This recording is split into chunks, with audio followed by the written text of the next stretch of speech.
outra para que tu também na rueda de prensa com o ministro-presidente a tomar riba dia 4 de abril, caminda que ela indica acaba que a Holanda estava disposto para refinanciar a débito, pero que a Holanda não está disposto para papel de dispensação. Então, aqui não, senhor presidente, está sumamente importante para o povo de Aruba tomar nota de isso aqui, que ela indica também que o préstamo não lota um interesse 0% de interesse,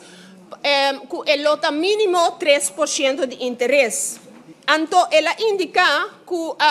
ainda, em sua declaração, dia 4 de abril, ela indica que ainda tem pessoas na Aruba que querem que a Aruba por a dispensação, pero que isso aqui não está o caso.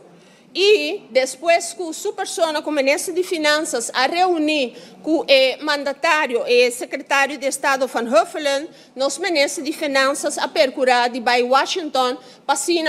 mira se tem apetite para o mercado internacional para Aruba por haya préstamo. A base disso aqui, me tem a seguinte pergunta, ministro, e também a palavra com Holanda, presidente, me alubida de visa, e também a palavra com Holanda, que não traga memorandum financeiro para indicar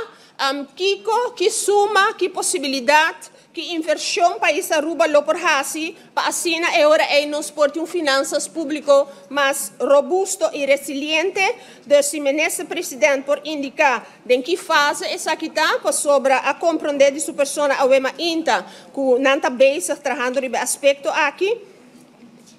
Senhor presidente,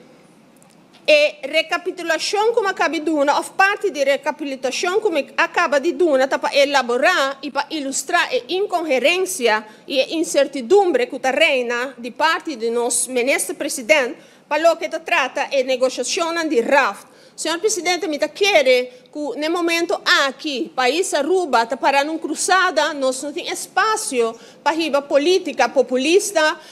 bota mira de costa riba médio não social, nós está negociando, nós não está entregar,